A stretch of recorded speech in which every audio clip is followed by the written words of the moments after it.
Hello, Jon. Can you hear me?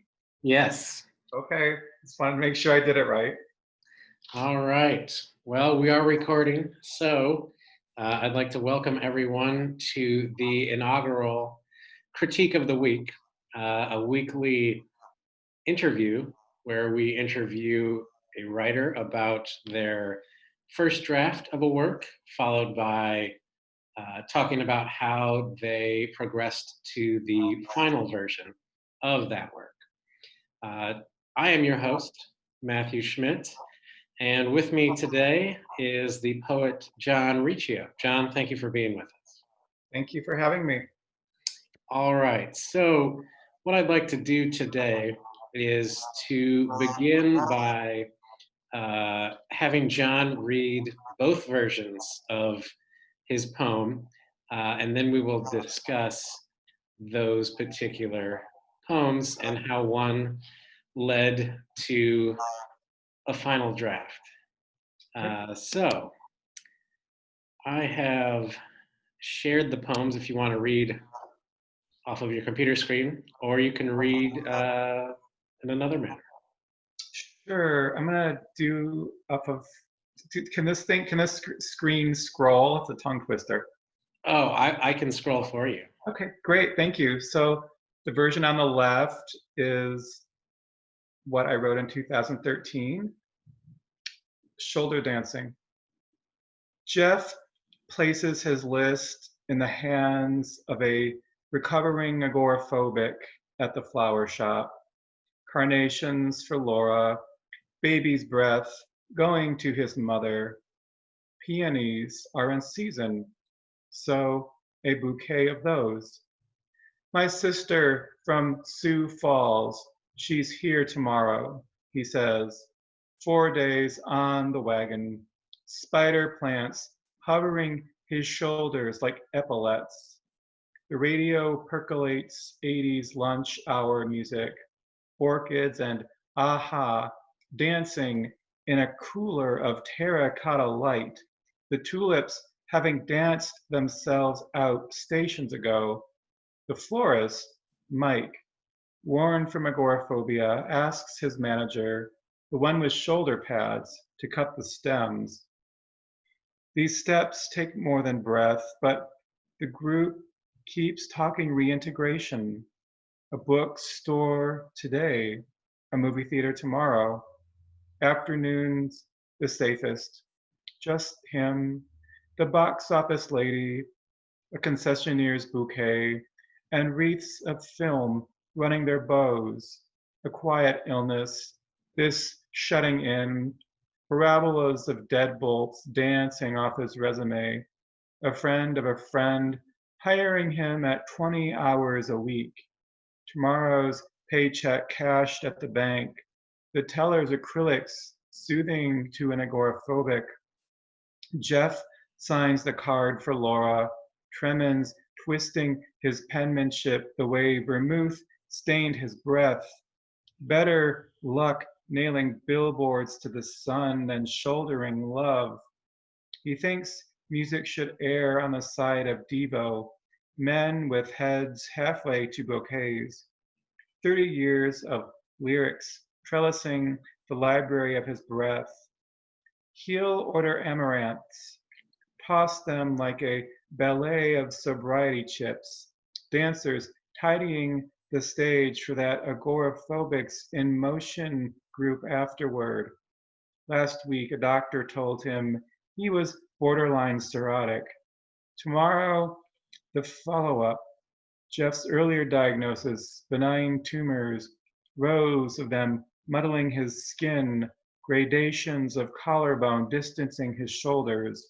Mike steels himself for the agoraphobic hurdle of shopping after work. He'll choose Family Market on 24th, safety in its second generation doors in its bouquets of fruit, self-preservation and ungainly dance. More cauldron than dial, the radio slips into the police's every breath you take. Good decade, bad demons, Mike thinks, breathing impatience through glass. Group meets at a restaurant tomorrow. He hasn't held a menu in years. Hierarchies of forks, that'll be a dance. When in doubt, order soup, vie for a booth. No brushing of shoulders. Jeff digs for his wallet, scrapes a stowaway flask. Even the bouquets get a drink. The concept of life in a vase as alluring as it is agoraphobic. Two men, the alcoholic and the agoraphobic, breathing synth pop bouquets, thinking tomorrow in plant years where the minutes dance faster, the songs shoulder greater weight. Excellent. So great. To give you just a quick breather, since this is a little bit longer of a poem, this was originally written, I believe you told me, in 2013 in Allison Hawthorne Deming's craft class, correct? It was. It's a class that we had on forms the first semester of our MFA at the University of Arizona. Excellent. And the form here is Sestina? Correct. Excellent. Okay. And this next draft that you're going to read, this took shape, this final version here in 2019. So the version on the left is the 2013 version, and the version on the right, probably the most major revisions took place in the spring of 2014, and there was maybe a little bit more of just a tad tinkering with it, probably around the fall of 2015, and this is pretty much how it exists right now, and I think that this is the final version of it. And this poem was initially published in 2014 in Triggerfish Review? Yes. Excellent. Okay, when you're ready, let's go ahead with this final version. Sure. Shoulder dancing. Jeff hands his list to the agoraphobe in the flower shop. Carnations for Laura, baby's breath going to his mother. A bouquet of marigolds as well. My sister's here tomorrow, he says, days off the wagon. Spider plants cling to his shoulders like epaulets. 80s music dances through cindered felt. The speakers having danced themselves out stations ago. Agoraphobia surging, it makes a terracotta of his shoulders. The florist cuts a dozen stems. Living takes more than breath. A bookstore today, a movie theater tomorrow. Afternoons are safest. Just a concessionaire's bouquet and wreaths of film running their bows. A quiet illness, shutting in, watching the deadbolts dance. He'll cash his check at the bank tomorrow. The teller with church window acrylics soothing to an agoraphobic. Jeff signs the card to Laura, vermouth stranded on his breath. Better luck nailing billboards to the sun than shouldering love. A sometime drummer, he thinks music should air on the side of Devo. Men with heads halfway to bouquets, synthetic lyrics trellising their breath. He mistakes the snapdragons for sobriety chips, pendants in partitioned rooms, an agoraphobia support group 2 walls over. Last week, a doctor told Jeff he was cirrhotic. The follow-up tomorrow, these hours too narrow for the scrutiny of shoulders. The flower cutter steels himself against the phobia of shopping after work. He'll choose fries on 24th. Safety in its second generation doors, its bouquets of fruit. Self-preservation an ungainly dance, more cauldron than dial. The radio slips into the police's every breath you take. Good decade, bad demons, he thinks, breathing impatience through glass. Group meets at a restaurant tomorrow. He hasn't held a menu in years. Hierarchies of forks, that'll be a dance. When in doubt, order soup. Vie for a booth. No brushing of shoulders. Jeff digs for his wallet, scrapes a stowaway flask.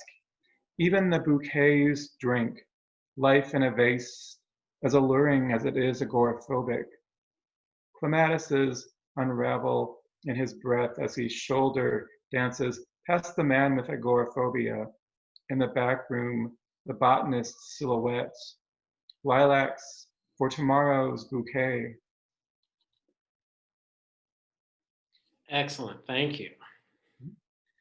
All right, so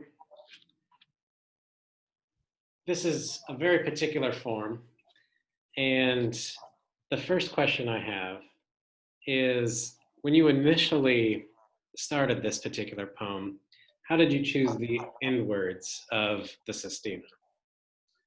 Sure. I wanted to write a poem about agoraphobia, as it was something I'd experienced throughout the 2000s.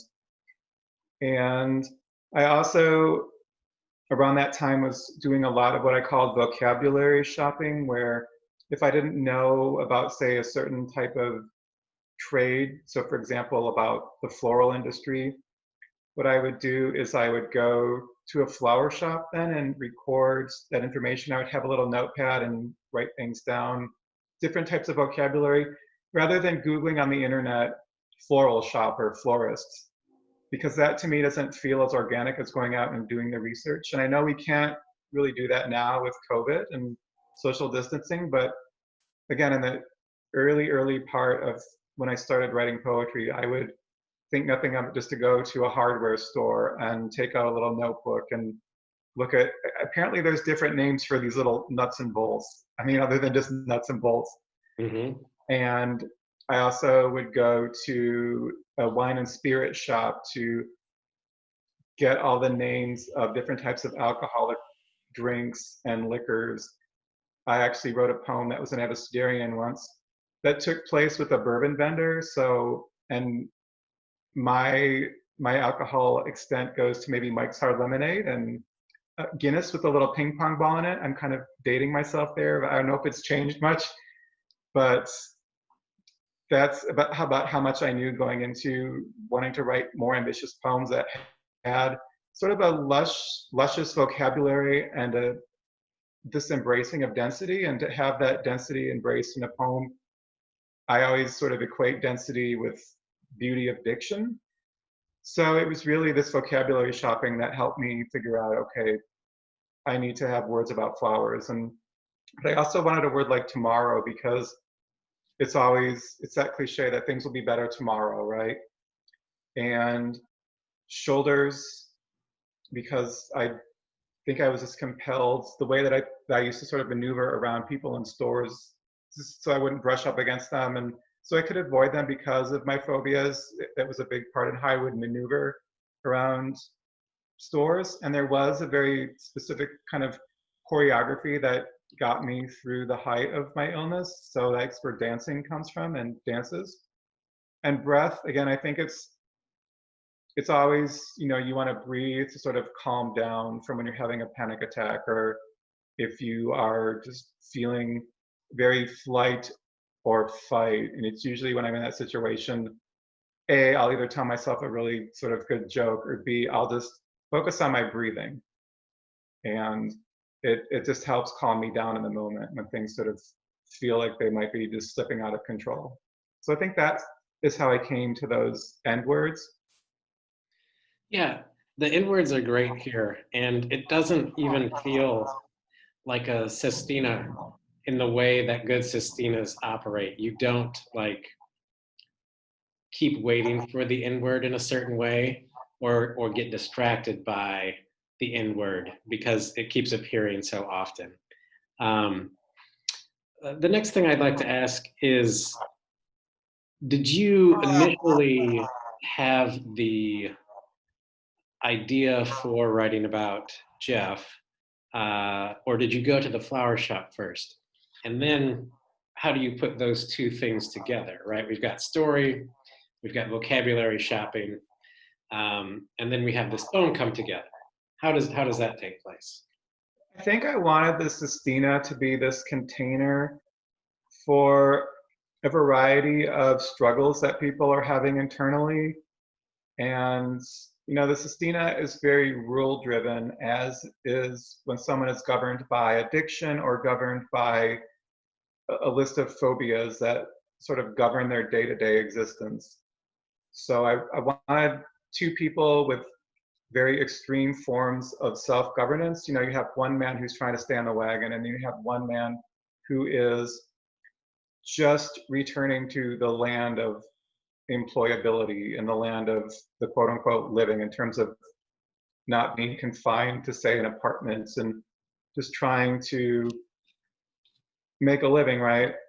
So I wanted, but yet they both carry these demons and these struggles. And I wanted to see what would happen if you put two people like that in the proximity of the Sestina, which it's this 39-line poem with so many rules. The 6 words have to come back. You need an envoy at the end. And I do have maybe a little bit more than 39 lines, but that's just the way that the Sestina evolves. Yeah, excellent. I think the interweaving of the two works very well. I wouldn't have known, for example, that you didn't already know all of these floral terms before sitting down to write the poem. After you write the poem the first time, you come back to it later. You said in 2014 you did some heavy editing. When you go into the editing phase, what does that look like? What are you looking for? How are you attempting to improve? Sure. And so this was written for a craft class. And I remember Alison Hawthorne Deming, what was awesome was in the syllabus, she talked a lot about, I think, experiments. And these experiments, you'll fail a few times just towards getting to the ultimate end product. And so writing is never a failure, but it's always, I think time always gives you a better lens into looking at what is not working successfully in the poem. And I think for me, with the old draft, some of the quote unquote failures of it, I think maybe it gets a little bit too bogged down in trying to give these men a little bit more in terms of a backstory. I mean, we've got now Mike, who's trying to, we in the first Sestina version, we figure out how he gets the job. We also figure out that Jeff has had previous diseases, and those, because of the vocabulary associated with that, I mean, that could have gone on and on. So I think in wanting to trim it down, and I think I just wanted it to be a little bit more traditional Sestina looking, because again, the earlier draft has well over probably 45 lines, and I think maybe at the most there's about 40 lines or 42 lines, 41 lines.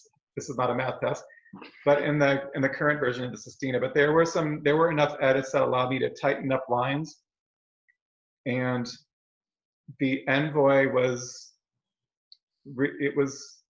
revised, I think, to line up with, because I know that there's at least 2 different ways to redistribute your words when they come to the envoy, and I just think I wanted a more proper route with that envoy.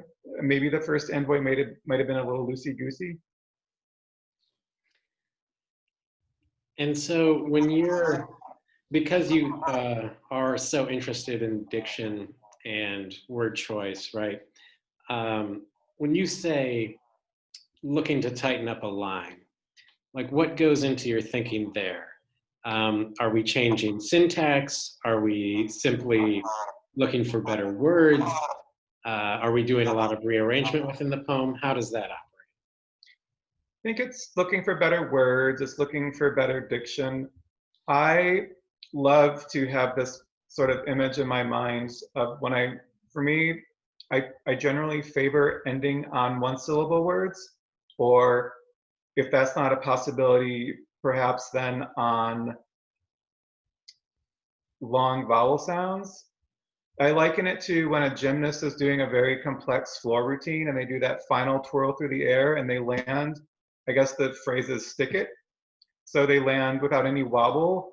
And I think if a poem is going to take you into this sort of linguistic orbit with all these language gymnastics, it's nice to really just sort of come to the end of the line and to stick that landing on the end of the line. So for example, I mean, so if you think about breath, you know, you have the eh sound, which it's not a long, and in dance, it's a short a sound. Bouquet, so there's a long a. Phobia, it's a 3-syllable word. Shoulder ends on that sound. So I kind of am breaking a lot of my own rules for the sake of, and this is where in a sestina, you're basically being governed by what those end words dictate. And I think, again, the danger with the sestina is if you follow it to the T, and if you don't have any variety in the end words, it's going to get, I mean, so that's why I would have to do little variations. So shoulder became should air, tomorrow became too narrow, bows, a quiet illness, I mean, for bouquet. And I remember when I've taken this to workshops, you know, a lot of people would sometimes wonder if having the word agoraphobia, you know, 7 times because of the envoy, if that's a little bit too much. But then if you are living with agoraphobia, it is a very present thing if you have your phobias. I will credit, I was at a workshop in 2014 in the summer at Lighthouse Lit Fest with Mark Doty, and he's the one who actually suggested changing one of the agoraphobias to phobia. So thank you, Mark Doty, for, gotta give credit to the Doty. Cheers, Mark Doty. Mm-hmm. All right, so after you make your big revisions in 2014, you said you tinkered with it here and there in 2015, and then maybe a little bit recently.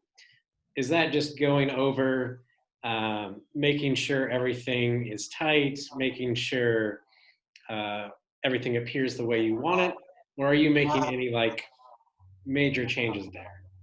Not necessarily major changes, but so for example, earlier versions you have deadbolt. I have to find the word deadbolt. Deadbolt, so parabolas of deadbolts, right? So sometimes I get a little of happy, and I always, it's my favorite recipe. You have one noun, you have another cool noun, and you put of, and you're just, you can make anything you want, but I think I just wanted to maybe rein it in a little bit. So I took out that parabolas of, and I think it's also just a matter as you grow over the years as a writer. I mean, you'll look at, and I'm just looking at something now which is going on 7 years old, and versus something that's going on maybe 6 years old at the most, that's had maybe just a little bit of work done in terms of tightening up, just a line or two here and there. And even tonight, as I read it out loud, I wonder, should it be a botanist silhouette or the botanist silhouette? So just little things like that. And it's when it comes down to the articles, or if you want to get rid of an of. So the very sort of minimal pruning that we look at when we revisit our poems versus the major overhauls. You even got some floral terminology in there. That's, well, you know, pruning. Patrick Donnelly, who is based sort of in the, I believe in the Boston, maybe Massachusetts area, but he also is affiliated with the Frost Place Poetry Seminar. That's one of his favorite terms to use whenever we're in workshops, so pruning. So I give credit to Patrick Donnelly for that. Excellent. So this particular poem is going to be published in your first full-length manuscript, Agoreography. Yeah. Am I saying that right? Yes, thank you. And that is coming out in what year? Most likely 2021 with Taos Press. And just, I think with the COVID epidemic, I don't really know. It's sort of things could be moved around a little. Mm-hmm. But I would assume 2021. I mean,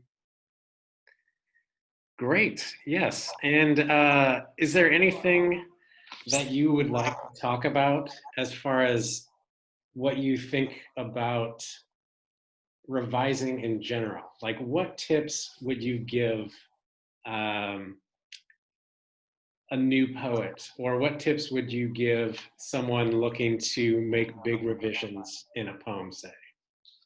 Sure. I think time is always a factor in terms of if, so I trained as a musician, and often you would get up on the stage when it was studio class time and you would perform your concerto. For me, it was just a matter of, am I not going to have a heart attack on stage today because of, and then I would put it away. And even if you fall flat on your face as a musician, when you put the instrument back in its case, when you get the music back from your teacher marked up, by virtue of performing it, you have made it, just by getting up on the stage and literally surviving an audience of your peers, you've improved as a musician. And so when you get it out, then the next time you'll have to have that experience of performing it.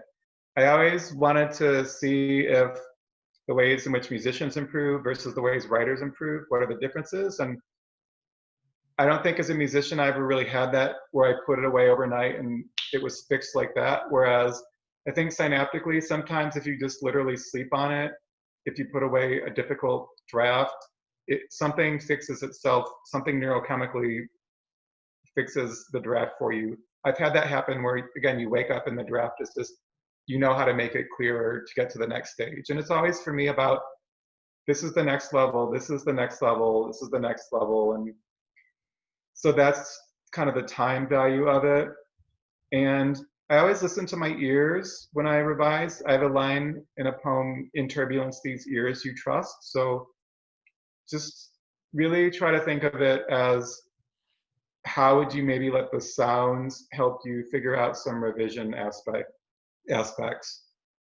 And I think also, just the more you read, the more you'll see that, oh, I thought this was the most original thing I've ever written, but yet someone else has done this 3 different ways better than I have. And so it's a respect for maybe work that is existing, and but it's also realizing, just it's opening up your horizons in terms of, okay, these are poets who are doing really wonderful work with the same themes that I'm writing about. And if they've said it already in ways A through H, maybe I'm going to come along with J through K and say it my way. But I think just keep reading. And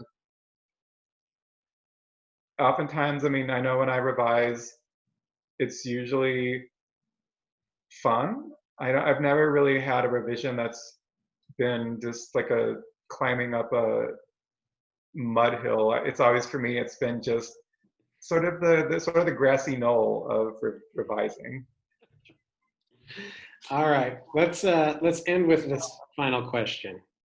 You have created what you call the conferio or conferio. Confurio? Okay, and this is the poetics that you are working in the vein of. Maybe you could explain that a little bit to cap off our inaugural critique of the week. Sure. Thank you, and thank you for having me and for giving me, I've done some critiques of the week, 1 week critiques, so I've appreciated that. The confurial or confessional surrealism is an idea that came to me as I was working on the critical introduction to my PhD creative thesis, the dissertation. And a lot of the work that I do is confessional based, but I also do a lot of experimental work. So I've always wondered what would happen if you put confessionalism and surrealism together, and that was sort of the on-ramp to the confurial or confessional surrealism. I've done a lot of work familiarizing myself with Anne Sexton and who came before her. So you've got Snodgrass, you've got even Rethke, who's got the poem Dolor from the maybe late 1940s, which talks about his time in a mental institution. Then you have Sexton, who writes about her mental illness. There's one really strong poem by Robert Lowell, Waking in the Blue, but I think he's a poet who I'm more often putting to the back burner because I just think there's some classism and I think the stronger poets, the Anne Sextons and the Sylvia Plaths, will probably keep pushing him further and further back as far as who from that era of the late 50s into the 60s and 70s sort of becomes our poets that we look to as the ones who really were excellent with confessionalism. And then I think on the surrealism end, I started reading Andre Breton, all of his manifestos of surrealism, and but then it was pointed out to me at my thesis dissertation that some sort of personal aspects about Breton, he was very homophobic, and that just doesn't sit right with me on many reasons. So I wanted to distance myself from having that Breton influence to, okay, if he has this kernel of an idea, I can't get behind him politically or ideologically because I find some of those views abhorrent. But I'll take this kernel of what he thinks about with surrealism, and who else is sort of helping this kernel come to life? Well, you've got Joy McSweeney today, who's has awesome diction. You've got someone, for example, Brandon Krieg, who's also a dense writer, who's doing some experimental work. You have Lo Kwame Ann, who's The Bees Make Money in the Lion's Mouth, is a very strong work with very experimental writing. You have Sherwin Bitsui, who's doing some wonderful experimental and very dense work. You have Kathy Park Hong, who I love what she does with language. You've got Engine Empire, where she has those poems where she's using the form where you only will write your poems with a set vowel. So one poem is all, you can only use the vowel O. One poem, you can only use the vowel I. So just all these really fun restrictions, and beautiful work is coming out of that. And I also remember that when I was talking about the confurial or confessional surrealism with my dissertation committee when I defended, they also brought up that I should really look into Jean Toomer's Cane. And I think that was maybe the middle of the century. So he's definitely going to be on my list to read. And that's basically how, and I would love for the confurial to ultimately become a journal for writers who are doing that great work of confessional surrealism, and sort of mapping new territory with that and what that might look like in the coming years. Well, that's exciting. I hope you get the journal going, and we look forward to the publication of Agoreography with 3 Taos Press, hopefully in 2021. And we thank you for being our first guest on 1 Week Critique's Critique of the Week. Today we did Shoulder Dancing by Jon Riccio. Thank you. I really appreciate it. Thank you very much. All right. Good to talk to you, Jon. Take care. Take care. Thank you.